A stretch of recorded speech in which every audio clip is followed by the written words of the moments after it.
pessoal! Está começando mais uma temporada do programa Fala Aí. O programa é um projeto dos alunos de Comunicação Social da Universidade Veiga de Almeida, campus Cabo Frio. E nesta segunda temporada, nós vamos começar com o pé direito, com o aluno Sanches Luiz, estudante de Publicidade e Propaganda daqui do campus de Cabo Frio. O Sanches foi o diretor do documentário Pequenos Encantos de um Mundo Particular, que fala sobre o autismo e foi considerado um dos melhores documentários do Curtaí do ano de 2018.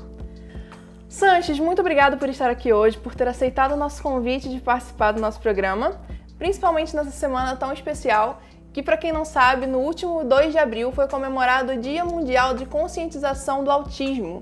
E justamente é esse o tema do seu documentário, né? Sanches, fala um pouquinho pra gente, por que vocês escolheram esse tema? Muito obrigado pelo convite. E não foi um tema assim unânime, a primeira decisão de todo mundo. A gente teve um longo caminho, a gente teve várias escolhas, a gente separou alguns temas. Mas a Samela, que é uma das produtoras, ela deu a ideia de fazer sobre autismo. Ela tem um irmão autista e ele está no documentário, inclusive, o Sávio. E quando ela falou isso, eu lembrei de onde eu estudava. Porque durante o ensino fundamental e médio inteiro, eu vi crianças autistas, porque eles tinham todo um ensino, professores preparados, salas para eles. Então, todo dia eu vi crianças autistas, mas eu não tinha nenhuma proximidade, sabe, com nenhum deles. Eu não conhecia nenhum deles, eu só via. Eu estava acostumada a ver eles todo dia, mas eu não sabia o que é exatamente o autismo, como eles se comportam, sabe, como é a vida deles. Então, quando ela deu a ideia de fazer sobre autismo, eu achei legal. Eu lembrei disso e eu falei, eu posso aprimorar isso. E é um conhecimento para todo mundo, porque ela era a única do grupo que tinha convívio por ser o irmão dela. E a partir daí eu comecei a pesquisar mais sobre o tema, porque o medo que eu tinha é que ela não quis ser diretora, então eu peguei o cargo. E o medo que eu tinha era de fazer alguma coisa que ficasse meio rasa, porque eu não tinha proximidade de nenhuma, então eu falei, como eu vou falar sobre uma coisa que eu não conheço? E aí a gente pegou esse tema e escolhemos ele, mas aí tudo ficou mais fácil depois que a gente começou a gravar. A gente entrou na história de cada mãe e ficou tudo melhor. E Sanches, como vocês chegaram aos outros personagens, né? Porque, como você falou, o Sávio, ele já é irmão da Samela, né? Então já tem essa conexão. Mas e os outros personagens? Eu nem me envolvi na escolha de personagens, porque não tinha nenhum ano que eu tinha mudado pra cá. Então eu não conhecia ninguém. Então isso ficou mais por conta da Samela e da Yara, que é a outra produtora. E assim, o irmão da Samela não foi nem a primeira escolha, sabe? Não era nem assim garantido que eles iam participar do documentário.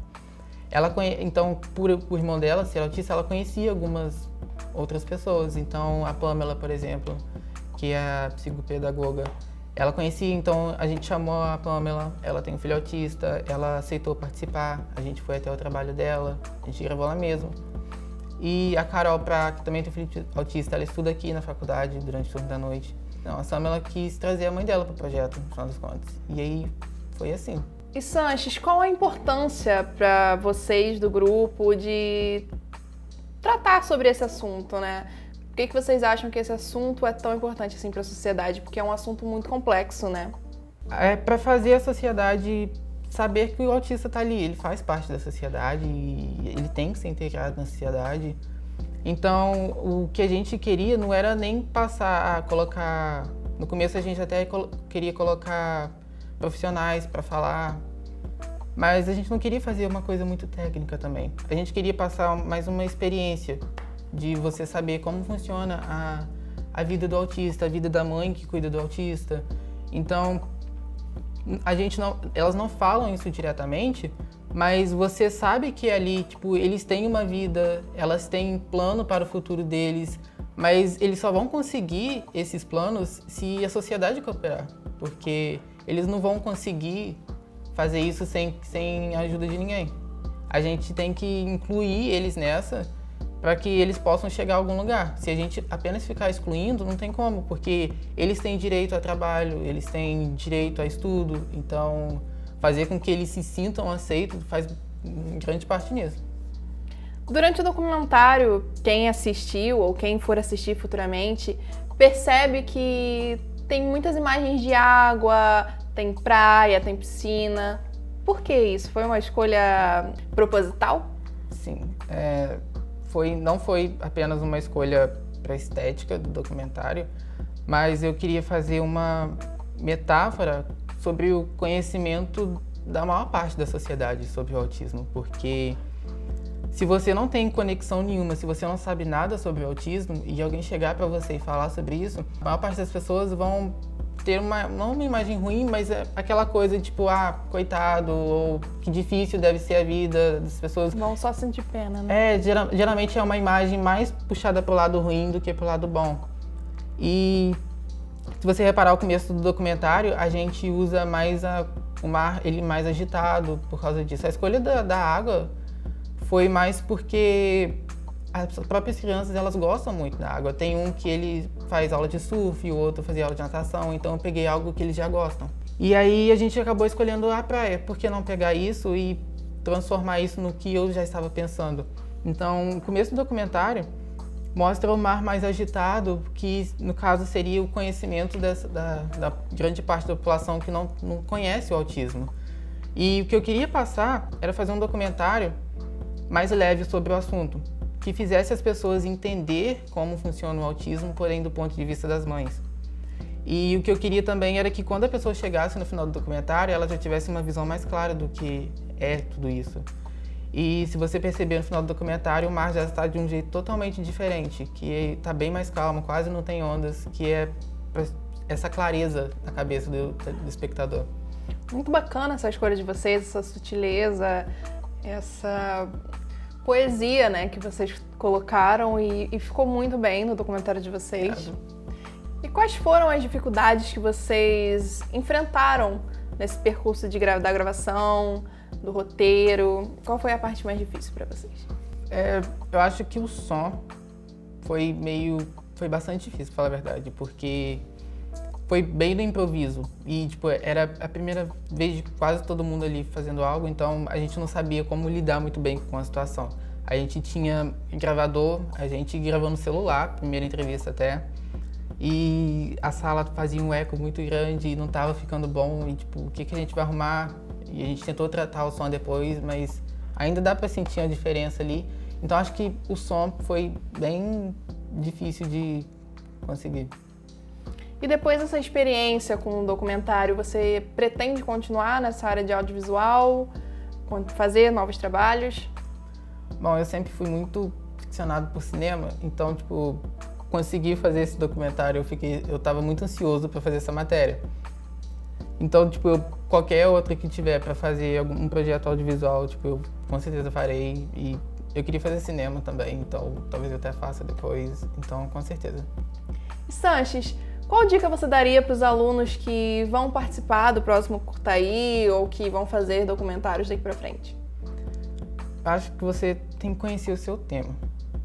Não que você tenha que escolher um tema que você já saiba tudo sobre, mas porque como o tema é uma decisão do grupo, estude o seu tema se você não souber, porque o documentário é o que vai ficar, é a impressão que você vai passar, e você não quer pegar um tema, principalmente se ele for um tema mais sério, deixar uma coisa meio superficial, sabe? Não passa uma imagem muito boa. Então estude o tema, trabalhe em grupo, e é isso.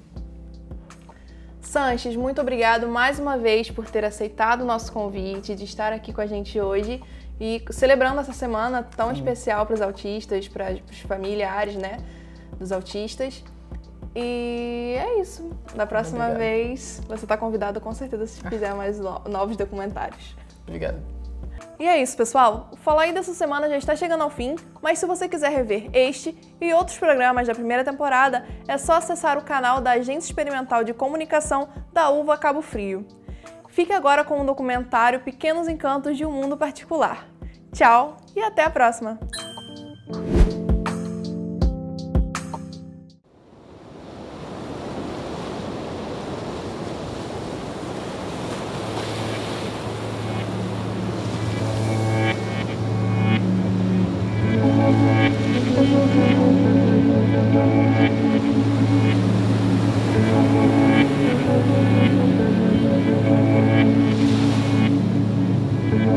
Meu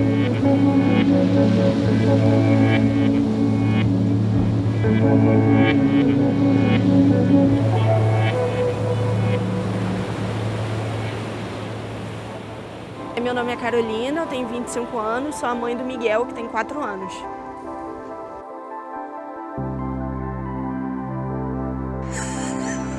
Tira foto, né? Tô filmando. Amor, aquela ali. Não foi uma coisa muito fácil de detectar, porque o Miguel não teve nenhum atraso assim que chamasse a nossa atenção, né? Ele teve todo o desenvolvimento normal, esperado, dentro da faixa etária dele. Quando ele tinha 2 anos e meio, a gente percebeu que ele ainda não falava. Tinha um pouco de dificuldade de falar e ele começou a mostrar um comportamento muito repetitivo, de girar muito as coisas. Então acendeu o alerta na gente, foi em 2 anos e meio.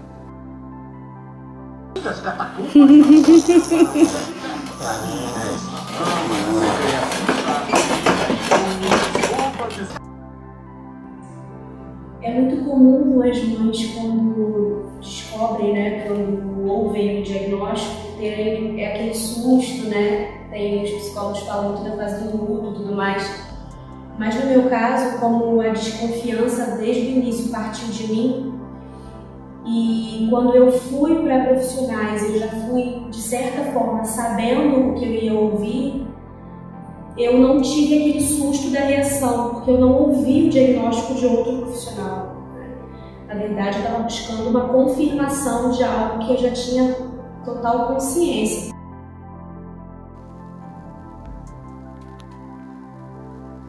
Au!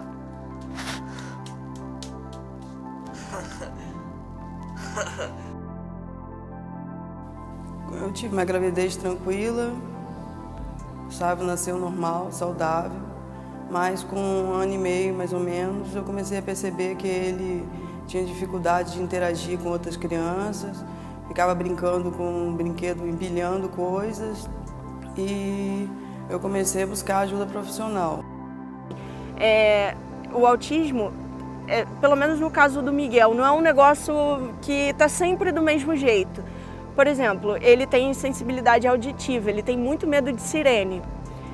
E isso aconteceu, um belo dia ele acordou com muito medo de sirene. Então a gente sempre lê, eu sempre leio, porque também tem a questão, ele também é um menino de 4 anos que faz pirraça, que se joga no chão no meio da rua. Então foi o que eu precisei ler foi para entender o que é pirraça e o que é algum desdobramento do autismo. A minha reação foi mais de luta, né? Assim, eu tive aquele abatimento porque eu já estava preparada para isso. Então eu fui atrás de tratamento e principalmente de estudar.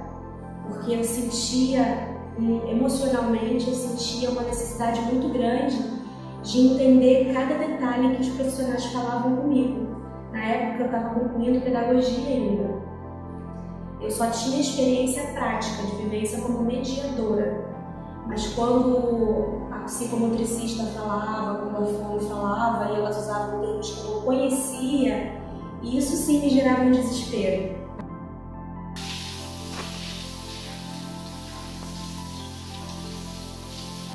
E na época eu não ouvia falar nada sobre autismo, não tinha a informação que eu tenho hoje em dia na internet. Você vai e encontra várias informações. A internet ainda estava começando.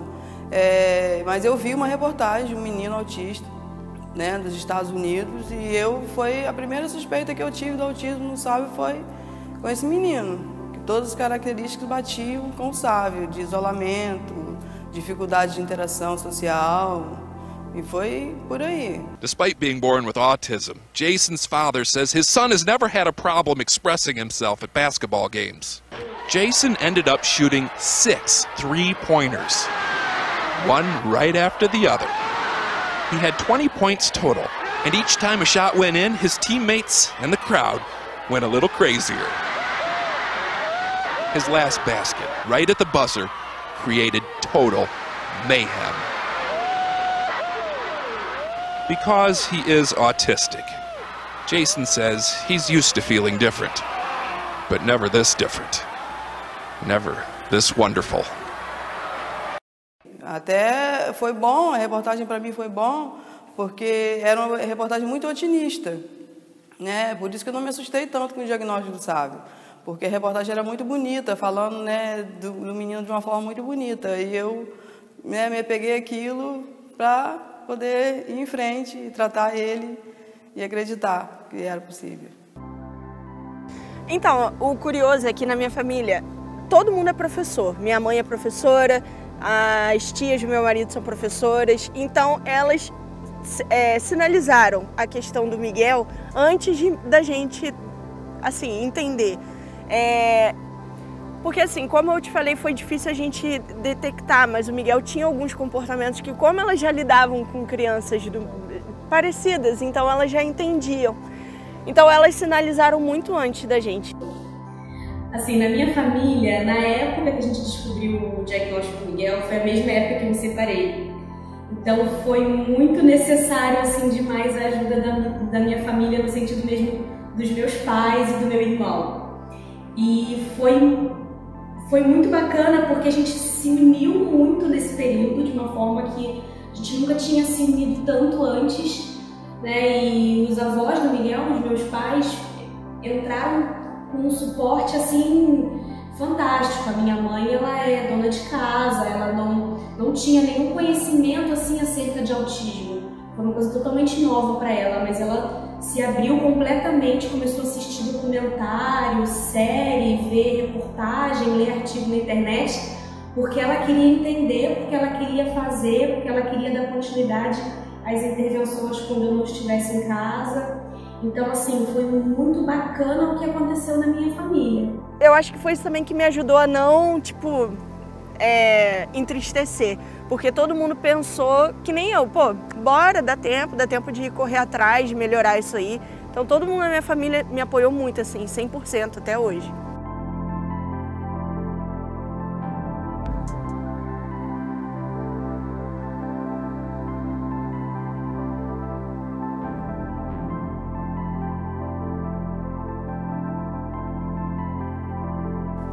Eu sempre falo que eu me sinto respeitada, graças a Deus. Apesar de, quando a gente entra nos lugares, né, ele ter as reações, às vezes, de gritar, bater palma. As pessoas olham mesmo, mas isso a mim não incomoda. Tem gente que se incomoda, a mim não incomoda. Não é todo mundo que está disposto a lidar. Às vezes você pensa, nós que somos um grupo assim jovem, você lida com isso, a gente meio que já está acostumado, a gente já olha assim com naturalidade. Agora nem todo mundo olha desse jeito. A gente passou por umas situações bem difíceis, assim, de estar com ele num lugar e às vezes ele tá sujo de tinta porque ele brincava e a gente precisava sair e não dava tempo de fazer toda aquela rotina do jeito. E às vezes ele tava sujo de tinta, assim, né? Coisas que eu acho que nem são tão comuns para outra criança que não seja autista. E a pessoa olhar de cara feia. Para mim, a principal barreira é quando eu estou numa fila do supermercado e o Miguel não consegue esperar. E se eu for para uma fila preferencial, como já aconteceu, de ser condenada por isso. Às vezes o Miguel está se jogando no meu colo e querendo sair correndo e eu tenho que comprar aquilo ali e eu preciso da fila preferencial e ninguém libera para mim porque eu sou nova, meu filho aparentemente não apresenta nada. O Miguel, ele é grandinho já, né? Já tá com 5 anos e ele é alto. Então é muito comum as pessoas acharem que ele é mais velho. E ele ainda não fala. Ele faz onomatopeias, sons. E aí às vezes ele quer alguma coisa, a gente não consegue entender o que é, ele resmunga. E ele resmunga de uma maneira que não dá para entender. E aí as pessoas que não conhecem já olham de cara feia, né? Eu confesso, dói bastante, sabe? Mas eu bato de frente, eu acredito que lá na frente eu já esteja mais, como é que eu vou dizer, acostumada a tomar porrada de gente preconceituosa. Mas eu penso que até lá eu também vou mudar a cabeça de muita gente, sabe?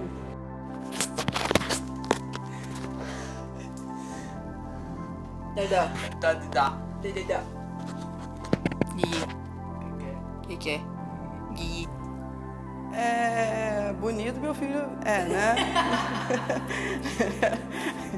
Vou contar um episódio, tipo, ontem ele pegou uma joaninha morta, aí jogou no meu colo. Aí ele, mãe, olha a joaninha, aí jogou a joaninha morta no meu colo. Só que quando ele foi pegar a joaninha de novo, caiu a pata dela.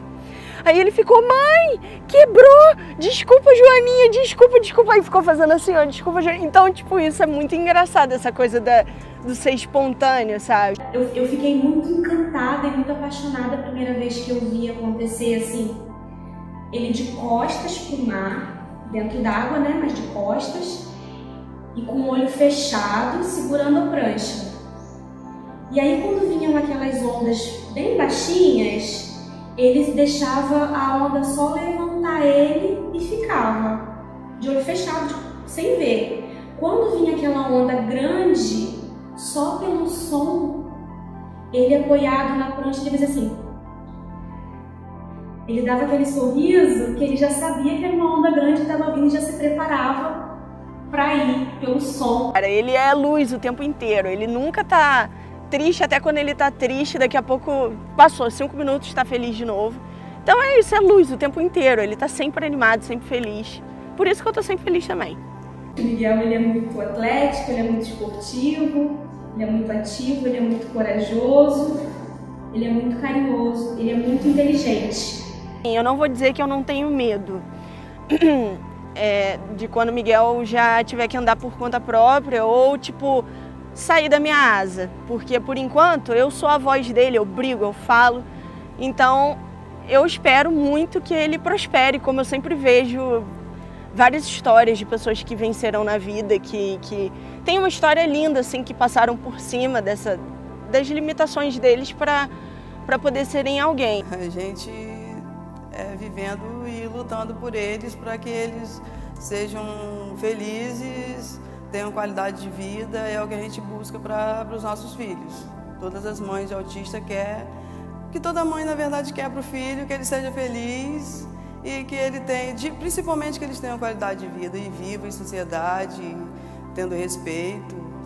Mas eu confesso que eu tenho muito medo das pessoas, né? Do que ele pode enfrentar. Se com 4 anos a gente já passou por esse monte de coisa, imagina daqui a 10, 15 anos. Talvez a gente esteja assim, mais forte, a gente não fique sempre, como é que eu vou dizer, se abalando por qualquer coisa que a gente escuta, mas assim, eu fico pensando, é muita porrada, sabe? Então eu tenho um pouco de medo, mas assim, eu tenho plena certeza de que eu estou fazendo o máximo que eu posso para poder dar o melhor para ele. O que eu quero para o futuro dele é isso, que ele consiga desenvolver aquilo que é do gosto dele, aquelas potencialidades que são dele, e ele seja feliz dentro do que ele puder fazer.